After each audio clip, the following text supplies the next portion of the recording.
કેમ છો મિત્રો? મજામાં? તો આજે આપણે જુબિન નોટિયાલનું જે ચિત્ર છે એ બનાવવાનું છે અને એની અંદર આપણે ગ્રેફાઇટ પેન્સિલનો ઉપયોગ કરવાનો છે. તો તમે જોઈ શકો કે આ રીતના બારીકાઈથી અને નાની નાની વસ્તુને ધ્યાનમાં લઈ અને જે પેન્સિલ છે એનો પ્રેશર બહુ ઓછું રાખવાનું અને હળવા હાથે જ પેઇન્ટિંગ કરવાનું.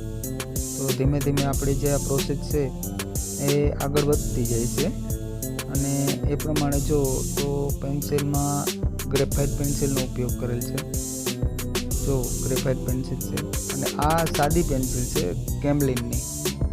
તો એવું નથી કે ભારેમાં પેન્સિલ હોય તો એનાથી જ ડ્રોઈંગ થાય, તો કોઈ એટલી બધી જરૂર નથી. અત્યારે કેમલિન છે, આર્ટલાઇન છે, ડોમ્સ છે, એ ઘણી બધી સારી એવી પેન્સિલ અત્યારે તમે સ્ટાર્ટિંગ કરતા હોય તો એ પેન્સિલથી પણ તમે કામ સારું એવું કરી શકો. અને સ્કિલ સારી થયા પછી તમે જે પેન્સિલ છે ભારેમાં ટોમ્બો મોનો છે, પછી મિત્સુબિશી છે, એવી પેન્સિલ તમે લઈ શકો. પણ અત્યારે જો તમે શરૂઆત કરતા હોય તો શરૂઆતની અંદર તમારે આવી શીખવા માટે કેમલિન છે અને મોસ્ટ ઓફ સારી જે પેન્સિલમાં આર્ટલાઇન સારી આવે, બ્રુસ્ટો સારી આવે, પણ બ્રુસ્ટો થોડી મોંઘી આવે અને ડોમ્સની પણ સારી આવે. પછી અપ્સરા છે, અપ્સરા બહુ સારી જે પેન્સિલ છે બહુ સારી આવે.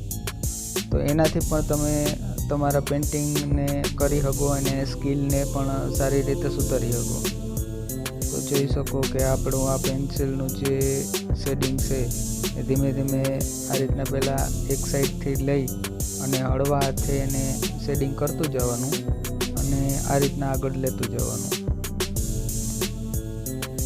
આપણી ચેનલને લાઈક કરો, શેર કરો, સબસ્ક્રાઈબ કરો અને વધુને વધુ લોકો સુધી આપણી જે ચેનલ છે એને પહોંચે એવા પ્રયત્ન તમે કરો એવી મારી આશા છે. Thank you.